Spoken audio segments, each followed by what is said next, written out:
Welcome, everyone, to another webinar for the Advisicon. Today, we're going to talk a little bit about what's called when good projects go bad. And the concept here is how to recover a project when everything seems to be going wrong. I'm laughing already because Lori and I, who we're going to talk about this, we have a lot of experience in this area. But today we wanted to focus on what I call the human system side. There's a lot of mechanical pieces and tools and change management and issues logs and all those things that we find normally in project program and portfolio management. But I think this will be helpful for you and hopefully educational on how to handle it from the human side of things. So Advisicon has been doing this for 30 years. Again, we help you move faster by using both process and technology, and working with and without Microsoft technologies or non-Microsoft techs are only part of the solution. So happy to help you guys if you have any questions. And again, if you have questions from this webinar, feel free to reach out to Lori and I as we get started. So I'll introduce Lori and I in just a second, but today we're going to talk about what in the world happens when your project begins to unravel. And then how do we help our teams recover? How do we help the people, whether they're stakeholders or the people on the project, recover? And then we'll talk about best practices. And I probably should have put ... because inherently there's many best practices, but our focus will be around how to help people really kind of overcome some of the obstacles and change. So if you haven't heard me speak or teach, I'm Tim Runcie. I'm the CEO of Advisicon and also a practitioner in our tradecraft. I love teaching, and this is a good opportunity. But more appropriately today, I've asked Lori Levy to come in. She is our CIO and not information officer, but implementation officer. Lori and I have known each other for many years. She's both a friend, a colleague, and she also controls, or at least manages in a loose type of way, all the execution that happens at Advisicon, including our Center of Excellence, which basically our projects roll through. But Lori, more appropriately, has a background. If maybe Lori talk about what you got your doctorate in and why that's going to help us today. Thank you, Tim. Yeah, my recent education is a PhD in industrial organizational psychology, and that's just a really fancy name for professional change management for organizations. So how to get an organization from where they are to where they want to be, from a training aspect, from a technology aspect, from a business operations aspect. So that's what we've focused on here for this presentation, is how to get people back on track after they've suffered project trauma, is the best way to describe it. That is a good way to describe it. It's kind of like my CrossFit workouts in the morning. It's all trauma. So I think that what's important here to understand is that transformation happens. Sometimes it happens in mid-project. Sometimes organizations are shifting and changing, but part of that is there is a constant change. And usually projects, you kind of plan it all out and you dig into it, but you're hoping that things aren't going to go off the rails. So Lori, I'll let you kind of dig in and take it away here. Well, no matter how much we want something to go well, sometimes, no matter how much planning we've done, no matter how much getting things together, sometimes you find yourself at a point going, what just happened here? How did this happen? What happened to my project? Right? And something that it's hard to accept is that there are a few realities in the project world. I think of this as things I never told you. Right? You can do everything right, and sometimes things just don't work out. And our first bullet here sort of alludes to that.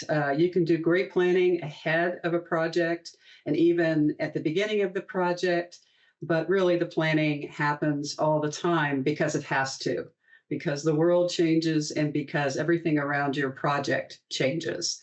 So that's the first thing to keep in mind, is that something is going to happen to your project. It may not be horrible, but there will be change that you have to deal with. And it impacts everything, not just your schedule, scope, and budget, or your stakeholders, but it also affects your project team. Mm-hmm. So if you can keep in mind your project management best practices, that will help alleviate some of the damage that might be caused. But it probably won't take care of everything. You just have to roll with it. And this is a way that we're going to speak about now that will help us stay on track and, more importantly, help the team stay on track. Yeah, I think that's helpful. I know with my, well, I'll call it my anal retentive OCD, where I really am a perfectionist. It's my teaching background that said, hey, you're going to have to ride high in the saddle, right? You cannot be taking every bump and just trying to hold the line. You have to be somewhat flexible. So I think that's a great point. And again, sometimes it is just helping people realize that it may have nothing to do with you or what you've done, but you still are in the situation of managing a program or a portfolio of initiatives. You still have to adapt and make those change. Well, Tim, sometimes people, when they listen to us, they go, well, that never happens to me. I've never had a project go bad. Right. So, what do you mean? What are you talking about when you say that things can go wrong? Well, let's give you a couple of examples. And I'm sure that some of you might have experiences. I know Tim and I certainly have experienced these different scenarios. What happens when you have stakeholders for a project? It can be big or small, simple or complex, but they're continually pushing to increase the scope of the project, and I don't mean in a way that would be big and flashy that calls attention to itself, but it's the little things like, you know what, I need this other report, or I need to make sure that you do this kind of testing long after you've settled the requirements and made the plan. That can throw a wrench into things. What happens and what do you do with your team when you are assured at the beginning of a project that, oh, yeah, we have a prototype? All you have to do is look at the prototype and see how it works. Or we have all this documentation that's going to explain everything that you need to know. We can't explain it to you now, but we have all this documentation that's going to really make things crystal clear. And then it doesn't, or it isn't. Right? And they've asked for an estimate, right? Give me a time and a cost or an estimate for this, and we have all this information, but we can't give it to you till later. No. We won't hold you to that estimate. Or it's a little less than promised, right? So, what happens when you have your key stakeholder or one of your key stakeholders start being kind of bad? They become unreasonable. They get really personal in status calls, or they want to question every single thing that's done. They write late night emails that may be influenced by an adult beverage or six. It doesn't really matter, but it becomes all of a sudden not really about work. It becomes something else. And then finally, kind of going along with increasing the scope, there's this tendency to kind of move the goalposts by project stakeholders, or sometimes even by project team members, where we said we would do this. That's what's in our plan. That's how we're doing our tasks. That's how we have counted on delivery. But now we need to follow these directives or these benchmarks, and they weren't planned for. So just another form of increasing the scope, but it is continual. So you may find yourself in this situation thinking, wait, I had a good plan. I had a plan that was agreed to by everybody. Well, what is all this? How did we get here? Right. I think sometimes, Lori, let's just talk about external stakeholders. Maybe it's the customer stakeholder, right? And then there's internal stakeholders. Maybe they're trying to placate the customer, or one CEO talks to another CEO, and suddenly, comes all this new pressure. Like you said, the goalpost keeps adjusting and changing. And while this webinar, we're not going to talk about the mechanics of change management, change control boards, having all of those requirements defined, use cases, those are all helpful. But more appropriately is you may need to do that. Like, life happens. There are reasons that are sometimes above our pay grade that these pressures are coming, but it still demoralizes the team because they can never reach the end of the project or see some of that success. Absolutely. And I got a secret for everybody here. And Tim, I know you know this secret. this is not a unique circumstance, right? We're talking about this like it doesn't happen very often. I'd venture to say it happens much more than anybody wants to admit. In fact, all the time, to some degree. Um, no matter, again, coming back to the beginning of the conversation here, no matter what you do, sometimes things just can't come together the way that you want them to, and sometimes we don't know why. But these bullet points here can give us a hint, because sometimes you just don't know what's going on the customer side. So you can never really know what's motivating the behavior of your project stakeholders. Like, who knows what's going on in their organization or what pressures they're facing, and what that causes them to do, think, or feel. Sometimes, thankfully, we don't have a really good idea of the other organization's politics, but we still have to navigate around them and take those into account with the project. As a result of that, sometimes we don't know the internal stress within the organization and the organization's team members, which then translates to the project team. Sometimes our organizational team members on the client side have no idea what's going on. We've worked a few of those, haven't we, Tim? Oh, yeah.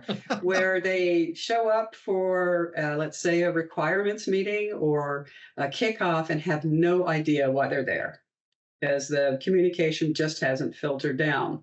You can't control that on the client side. All you can do is hope to be transparent and give good information to the whole team so they understand. And then finally, you don't really know until you get there what kind of technical limitations for the project or the technology are present in the other organization. And you have to navigate around that. Often you don't find out until you need something and it's just not available. So with all that in mind, what you have to think about is, okay, that's great, I understand it, but now what? Now what do I do? Right? It is, and this is not an unfamiliar situation, it is 3 days before Thanksgiving. We have major deliverables to get through, and we've just had a bombshell dropped on us. How do we keep the team moving forward? How does a project manager get everybody back on track and motivated to finish the project?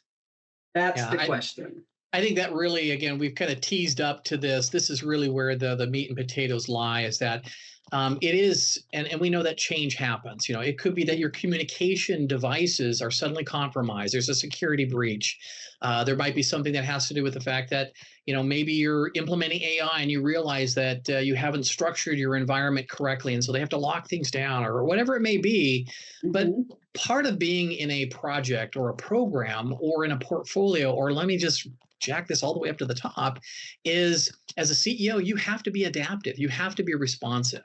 And the thing about that is that it's people who are delivering. And I think that's the most important part, like you said, Lori, is how do you keep moving forward? How do you actually help your team adjust, adapt, and then continue to deliver in some semblance of success? So yeah, that's exactly right. How do you keep the morale high, or how do you get the morale to be high if it's not there already, and your team members to be productive?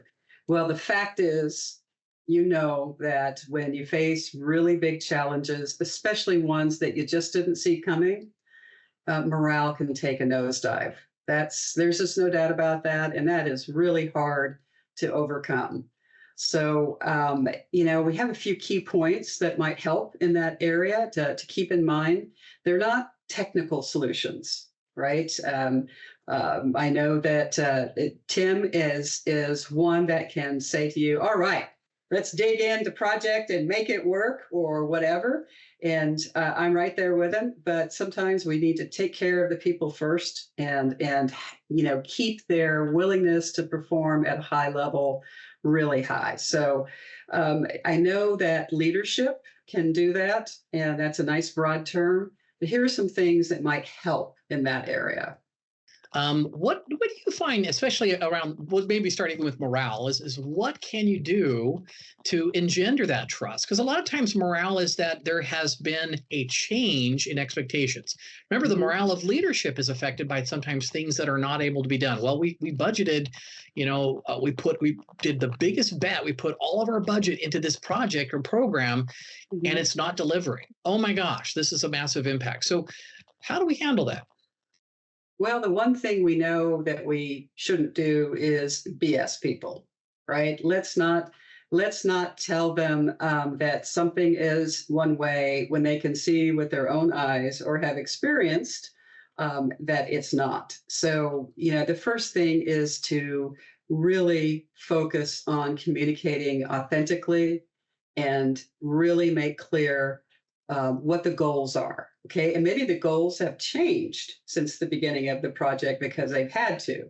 But don't tell people that there aren't challenges. Of course, there are challenges. They're experiencing them. They're living that world now.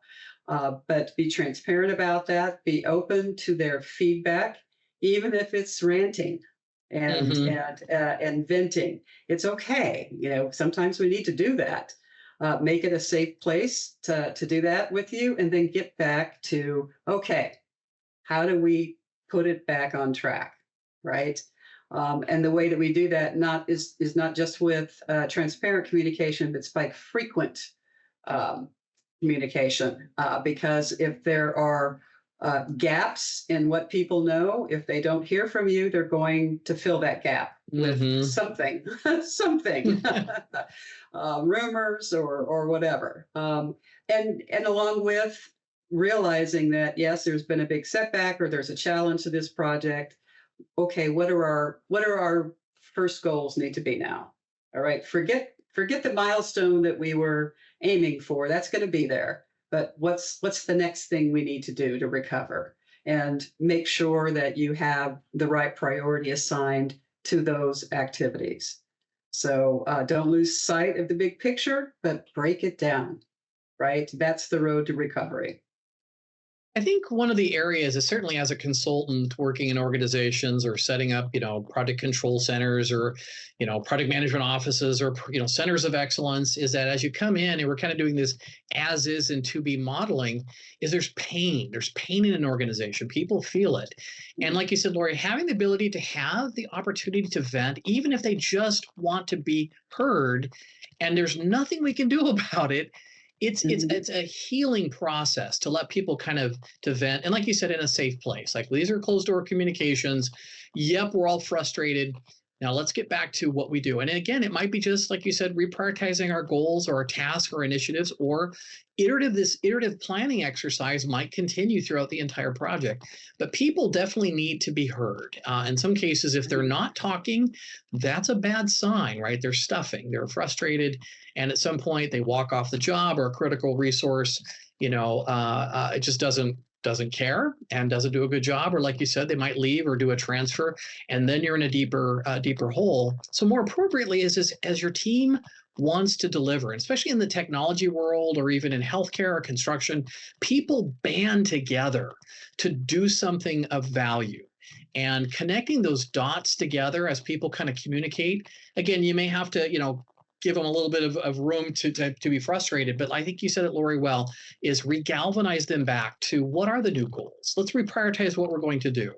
And in many cases, just let some of that other stuff slide and move on.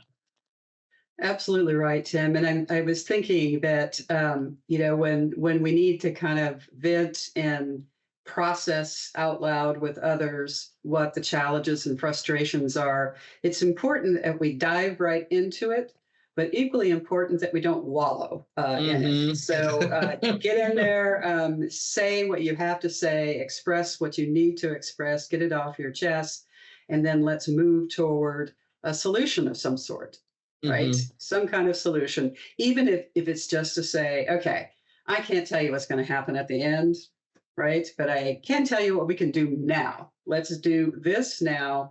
And it's just one foot in front of the other until we reach our goal. But you have to move beyond the wallowing point and get into positive action.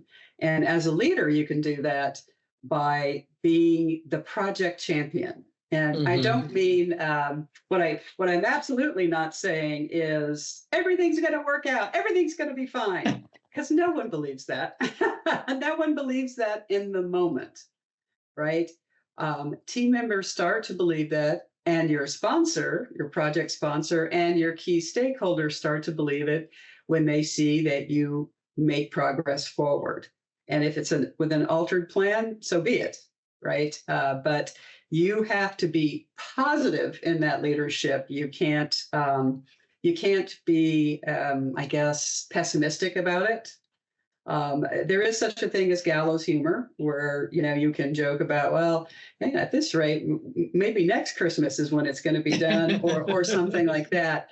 But it's more about being positive about what you can do now, what the team can do now, and that what they're doing matters. Because no one wants to be on a work project that is failing. That is the absolute worst feeling in the world. I imagine that football teams that never win a game kind of feel that all the time, right?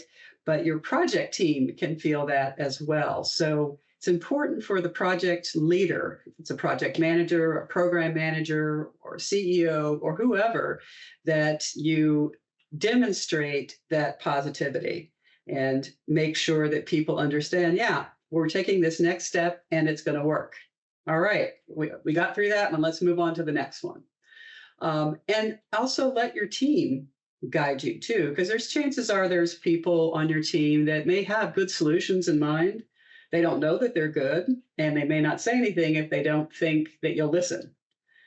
So encourage and empower folks to talk about, discuss their solutions. Not all of them will work out, but just the fact that you're letting that happen puts it out there that you trust the team to persevere, and they'll respond to that. Just as pessimism is infectious, so is being positive. It's also effective. So, and along that line, when you do reach the next little milestone or the next little goal, celebrate it, right? It's like it works.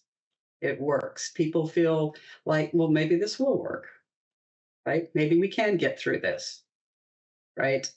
And then, of course, incentivizing your team in a positive way is also really helpful.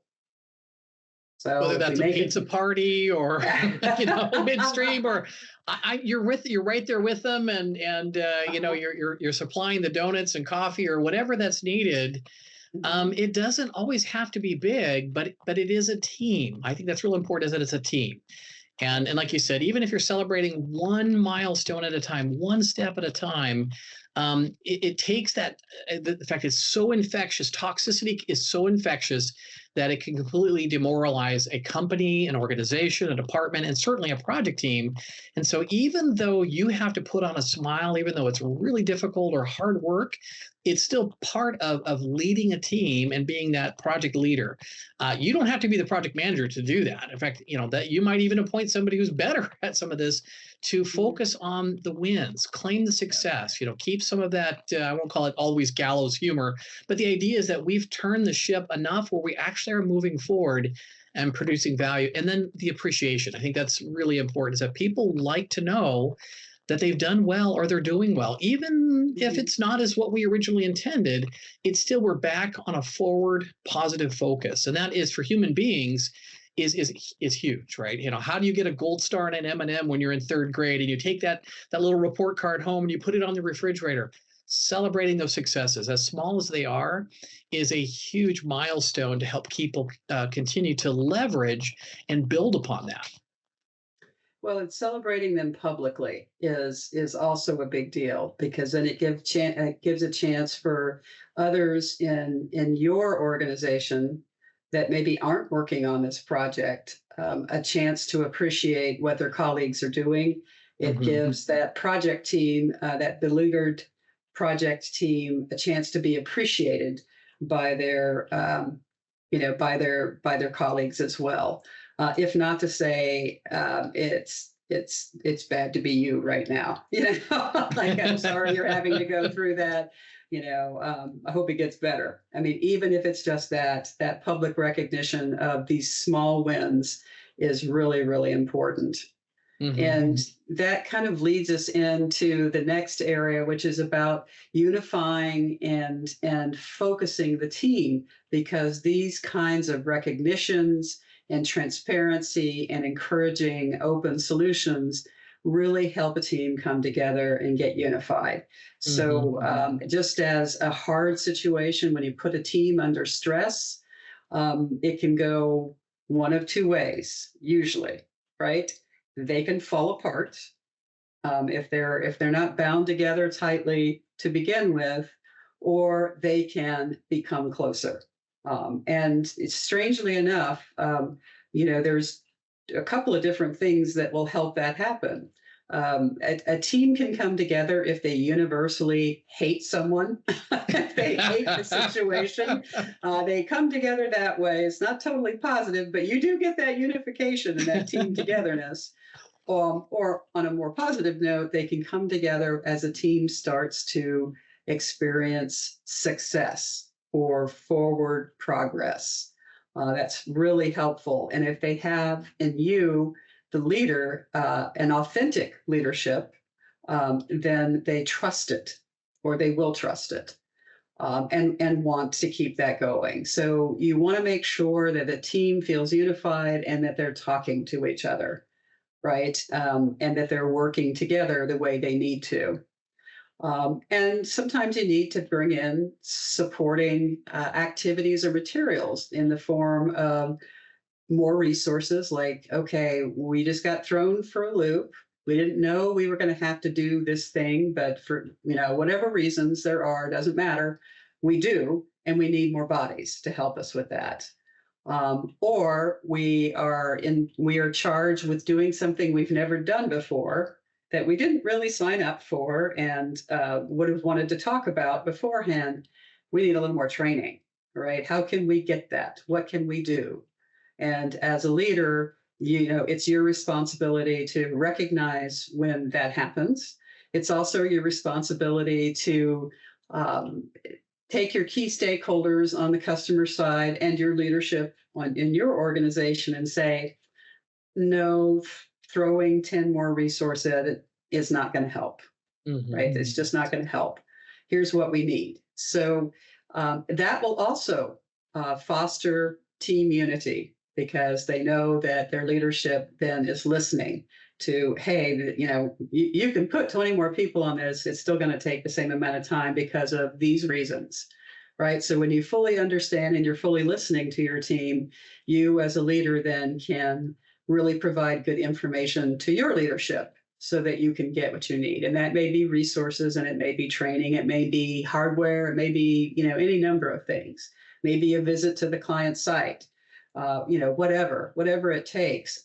That's where you get the information from the team who feels like they can trust you with it, and then you do something with it. What do you think about that, Tim? Friction? Yep, removing the friction could be just a Mac, a better tool or a different tool, all the above. Right. So as we kind of begin to wind through this, Lori, let's talk about stress. Because, there's good stress and bad stress. Certainly as teams feel stress, both the stress of successfully delivering, but at the same time, there's even, twice as much, certainly if there's difficulties or hard things to solve. Talk a little bit around these two options here about deadlines and stress, certainly which could lead to burnout. Sure. Yeah. Well, we know that there's at least two different types of stress, right? There's the stress that's debilitating, which is kind of how we see stress all the time. It's like, oh, I don't want to be stressed. That's not something that I want to feel. But there's also positive stress. And positive stress is when you are challenged to reach a little bit beyond what you think you're capable of, and you're okay with that. Right? It's something you can agree to and accept and work for. And in some instances, it's called stretch goals or something like that. But it's either self-imposed, or your manager or your supervisor or your CEO says, yeah, I think you're ready for this, even if you're not. We're not really talking about positive stress here. We're talking about the other kind. We're talking about debilitating stress. And that usually comes when we're faced with schedules or budgets or situations over which we have no control, right? That it's usually coming from something else and we are on the receiving end of it. Now, as a leader on the project team, you can help with that. Like you can be the person, as we see here, to really work with those workloads, right? And scheduling of folks, so that you don't have the same person doing all the work all the time. That's just going to be hard. We sometimes have to impose breaks on people. And what's really sort of paradoxical about this is you could have a project team in which everybody is kind of strung out and stressed with working on the weekends, working late hours, and it's done over, several months, and they're starting to, unravel a little bit and feel bad about it. But you have to practically twist their arm off to get them to take a break because they're committed to being successful. They don't want to. They're afraid if they leave, it's going to fall apart completely. So you as a leader really have to make sure that people understand that's not the case, that it's okay. It's okay to take an afternoon off, take a day off, go do something else. We have been, probably a lot of us have been on projects that overlapped with holiday periods where we've had deadlines that we're really trying to meet and have been behind schedule for whatever reason.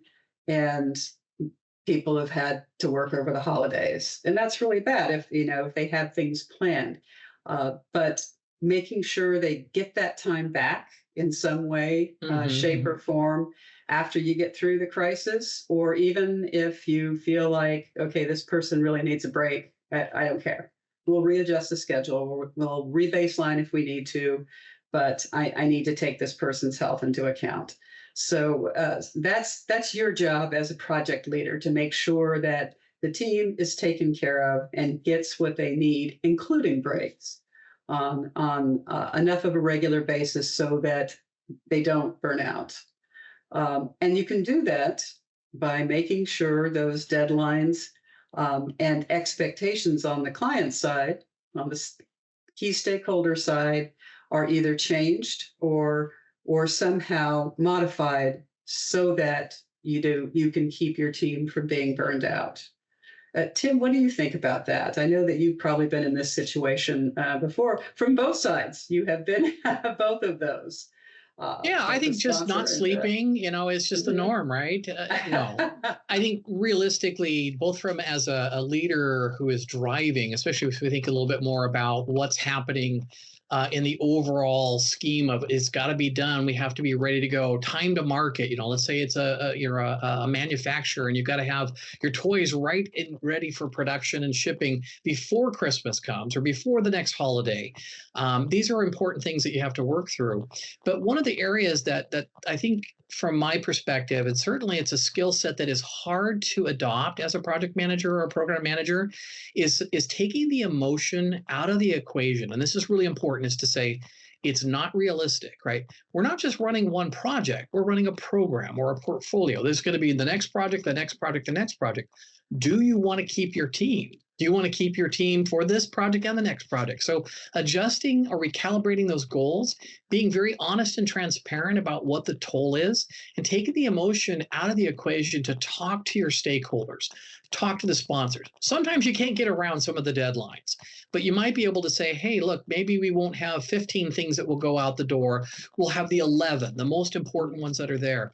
But it's a discussion. And I think I remember I had an executive one time on a very large program that the federal government was trying to stimulate the economy. And they said, you got to get all these projects started so people can get back to work. And I said, well, tell me what you want me to prioritize. And he says, all of it. I'm like, okay. Mm-hmm. So people will self-prioritize, right? So we want to not let that happen.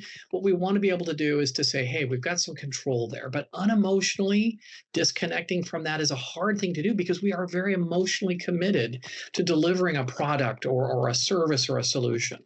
So I think that's helpful. And certainly as we think about what is the big picture, I think that's really kind of sets us up to say, okay, this one project, we want to keep our team intact. What's more important? Yeah, we do need to make some deadlines, but we may have to make some adjustments. And having an honest and an unemotional discussion is where a good leader or a programmer or a project manager has to kind of step into that role and disconnect there. So I think that's an important area that we find that helps to build and engender the trust. People will want to work for you because you represent them well, and you're able to have sometimes the unemotional conversations that help to create the buffers that people need, or they can take some time off around that. Absolutely. And I think it all comes down to how do we keep the team productive when they're on an imperfect project? You Mm-hmm. know, we want our projects to be perfect. I personally have never been on one that was perfect, so I'm looking forward to that myself. But what we can do, especially as leaders in a project, is keep that big picture in mind. Like, it's really easy to get caught up in the drama and the trauma of the day, right? Like, oh my goodness, this equipment should have been ordered, or it's back ordered, or there's a supply chain issue now, or this person has no idea, why they're on this project, and we were promised them as the knowledgeable resource. Those are things that are going to happen. But in the big picture, what are we trying to do? And it's really important to keep that for yourself, for sure, because that's your role as a project leader. But it's also something that you want the team to keep in mind. What is the big picture? Remember, at the end of this is where the outcome needs to be. This is what we want the outcome to be. The frame challenges as opportunities for growth sounds an awful lot like this is going to build character. And, no one ever wants to hear that. But it's true, because if you can work through those problems together as a unified project team, and by that, I mean not only your organization, but, maybe for the stakeholder organization, if it's different, or even if it's within the same company, they sometimes lead to growth in other projects that may bring more revenue or more quality of life for the team members and the organization as a whole. So it's important to keep that in mind, that these challenges, if we can just figure this out, then we know it and we can apply it someplace else. And setbacks or temporary blockers or challenges or traumas or whatever, they're always going to be there. They're always going to be there. You just have to realize that, and you can't prepare for everything, but you can know that something is probably going to pop up. So what do we do about that? And as a leader, you lead by example, right? You try to stay calm, right? You need to be authentic and committed while you're there, and be present and engaged with your team and with the stakeholders of the project. And of course, you need to be super, super flexible and able to turn on a dime and change direction, and let people know by your actions that you're dedicated and committed to getting this done. Those are the things that are going to make the most impression on your team, first of all, if they see it from you, and then from your key stakeholders in the project that you're working on.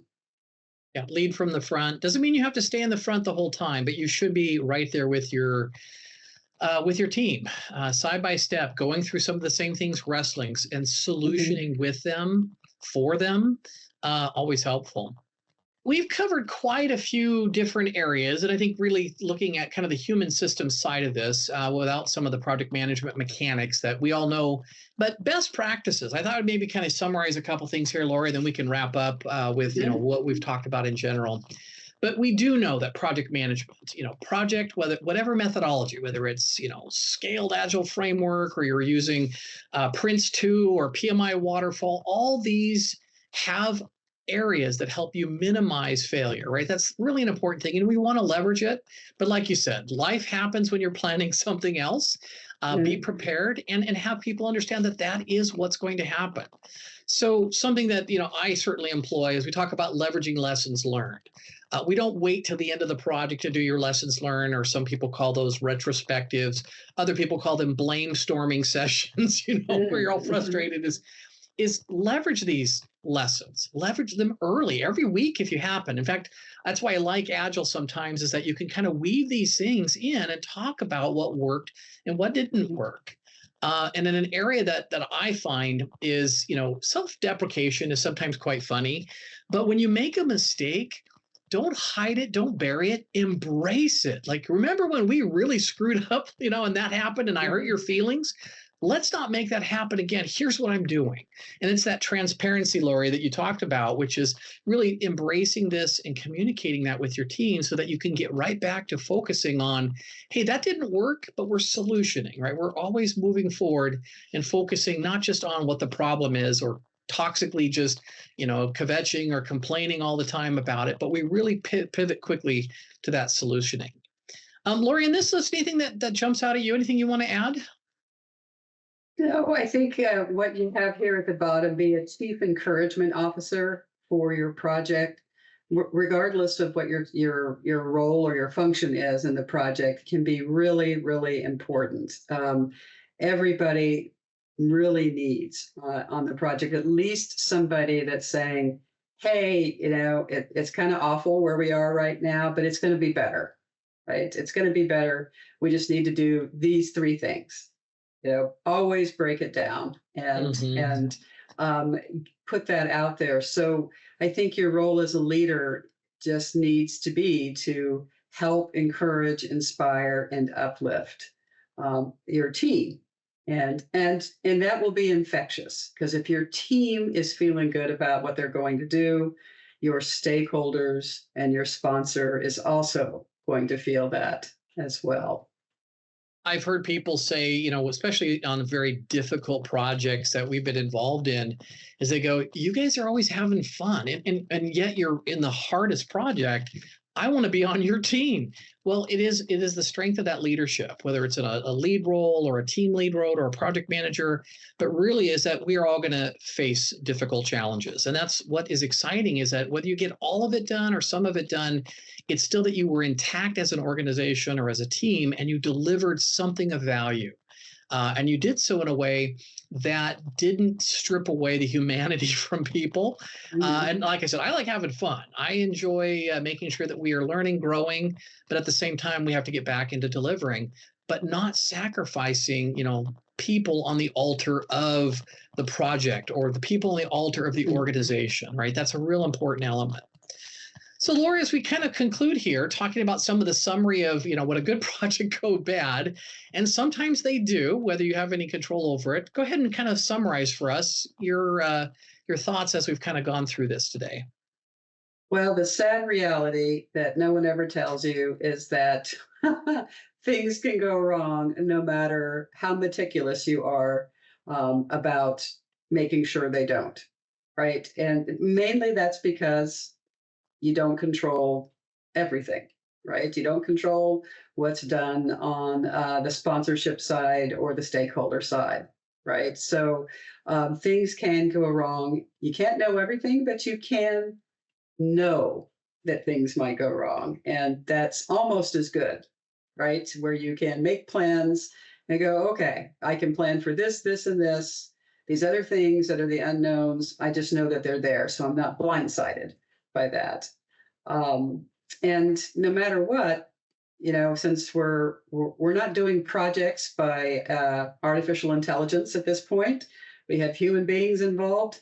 They're people. You've got to be transparent. You've got to be authentic. You've got to embrace the team that you have done and let them know that they are valued and appreciated, and that sometimes things just don't go right. Right. And you can help that be understood more easily by making sure that you're very clear about what the goals are and what the next course of action is. Because again, in a vacuum of information, people will find something that makes sense to them unless you let them know what that is. Mm-hmm. So, and that particularly is true around expectation and deadlines. So, is setting an unrealistic deadline, especially after you've just suffered a project trauma, not really a good idea. That's not the way to get people motivated to want to go above and beyond. It is if you take a very sober and thoughtful look at what needs to change in terms of expectations and deadlines. You do that both with your stakeholders and your teams, Hmm. right? Your stakeholders will always want something sooner than the I team never is asked for probably. anything sooner. It's a sad but true thing because there's different pressures on that side. So, you have to take that into account, and it will help you as a leader manage that burnout a little bit easier. Hmm. Great. Well, Lori, thank you for taking your time today and just kind of taking a step back and bringing your PhD of knowledge here, certainly in organizational psychology, as we think about people and the human system side of how to address and keep your project moving forward. Again, thank you. For those of you that are looking for additional learnings, Advisicon has a free LMS channel, again, also with PDUs there, or check us out on YouTube. We hope you found this helpful. And that's kind of the fun part of what we get to play with is, what do you wrestle with? What's the real world and how does that work? So from all of us at Advisicon, Lori and myself, thank you and have a great rest of your day. Thank you.